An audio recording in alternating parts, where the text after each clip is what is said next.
Hello, everybody. My name is Angela Gentile, and I am here to speak with you about the teacher toolbox that I created, including technology tools that assist with digital storytelling. This is for EDT 6220, and here we go. So, just to give you a little bit of a background information regarding digital storytelling and kind of why I came up with these digital tools is because I looked at a short-term trend of students as creators within the Horizon reports. And what I found that we needed was, as teachers, we wanted students to kind of have a deeper learning approach to learning. We wanted them to critical think, problem solve, collaborate with their peers, and kind of self-direct their learning, kind of not being told how to learn per se, but think of their own kind of way to keep them motivated and to grasp new concepts. Our goal as teachers is not just to have students remember concepts and memorize them for a quiz or a test, but to really engage through pedagogical approaches that really shift from passive to actively learning in the classroom. The biggest thing that I think we need as teachers is to have students just take control of their learning and utilize what we're teaching them for their future and for real life situations. So through the Horizon reports and through just my own experiences, I kind of figured out, okay, well, what kind of digital tools do we need and how do we get there? How do we get to the point of solving what we need? And I kind of came up with learners trying to explore through the act of creation. And that's where this short trend comes in. Rather than consuming the content, kind of producing something such as short-term video, photographs, maybe an infographic, just something to showcase what they have learned. They can do this by investigation, by storytelling, and basically just production in general. They're creatively making their task, empowering them, and they're gaining confidence in applying these towards real life scenarios in their future.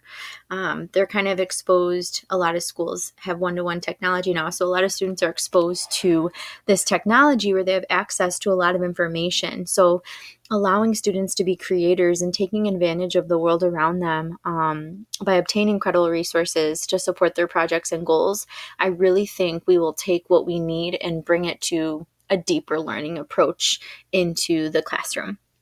So after, figuring this out, kind of looking to see how we get there in this trend and, making students in this day and age understand what we're trying to get across a lot more, I came up with digital storytelling or videos. And in order for students to create these in the classroom, I'm going to talk to you guys about 5 technology tools that I feel as though are super supportive in how we reach our goals. So the first digital technology tool is Adobe Spark. Adobe Spark is an integrated suite of media creation and applications for that's either on their mobile phone or on the web, which is kind of nice, especially for our students these days. It comprises 3 separate design apps. It has Spark Page, Spark Post, and Spark Video, which I'll kind of go through what each of those are in the next slide. But this technology tool I feel is super compatible with Chromebooks. It works really well with saving videos that you create to your Google Drive. And there are a lot of different ways to edit through Adobe Spark, and you're able to kind of make music in the background and edit your pieces, cut video clips, fast forward them. It's just a really user-friendly video feature that you can record on any device. Down here, I have the website that leads you to Adobe Spark, and it's really informational, has a lot of videos, has a lot of how-to guides, and even a lot of examples of how teachers have used this in their classroom with not just making videos, but other kinds of ideas as well. The second link I'm giving you down here is a guide to how to use each of the features of Adobe Spark, which will definitely assist you and kind of break down the whole website into common information that we as teachers would need. And then last but not least, this video is super informative and just kind of describing to teachers, like, here's the main points of what this tool gives us and how do we get there. So how can this technology tool, how can Adobe Spark be used in a lesson in my classes? To give a little bit of a background, I am an elective teacher teaching culinary and fashion.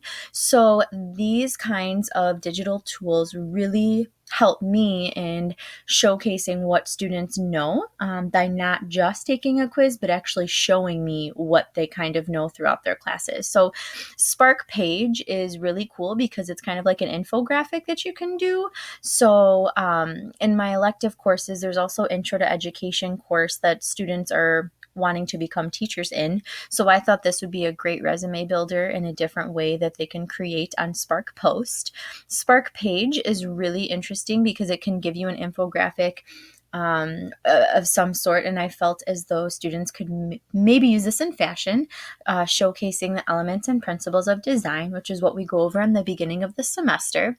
And then, of course, our Spark video, which I'm not sure if many of you have heard of the tasty videos before, but it's essentially a video that goes over a recipe in really fast motion. So they could showcase their cooking techniques and culinary skills through a demonstration of a recipe, and they can use Adobe Spark to fast forward it, add subtitles, add titles to it, add music in the background, and just make it really creative how to make a recipe. The next tool that I would like to go over is WeVideo. It's pretty similar to Adobe Spark. It's really compatible. What I like is you're able to capture, create, view, and share your movies as well. And this is really easy to use on your phone too. So I have a website here that kind of takes you through each of the components of WeVideo on the web. And then there's a certain blog, and it actually goes over how different teachers K through 12 use WeVideo in their classroom. And then there's also a video up at the top here that tells you just kind of walking through the steps of it and how you can use each of the tools to crop your videos, to fast forward, to rewind, to edit, kind of just do all of the above. And this video really helps you with that as well. How can we use this in my classroom? Well, as you can see up here, I tried to include a picture of how WeVideo works, and you can use different clips of a certain part and not clips of another. I thought in culinary too, we can have students in the beginning of the semester showcase a safety and sanitation skill that they learned from Culinary 1, kind of as a refresher in the beginning of the semester, kind of showing me as their teacher what they remember. And they can identify maybe the proper way and then the improper way, record both, and then put them together within the WeVideo feature, which I think would be super cool. And then they could edit the video and submit that to me via Google Classroom. So it's a really, really neat technology tool as far as that goes. The next tool is actually what I'm using right now to talk to all of you, and it is called Screencastify. So it is a lightweight Chrome extension that lives in your browser. So how I recorded this right now was just clicking a button in my browser, and it's an interactive tool that basically allows me to record my screen right now, edit, share it with anybody that needs it, and it's really nice because I can, talk while kind of going through information on my screen.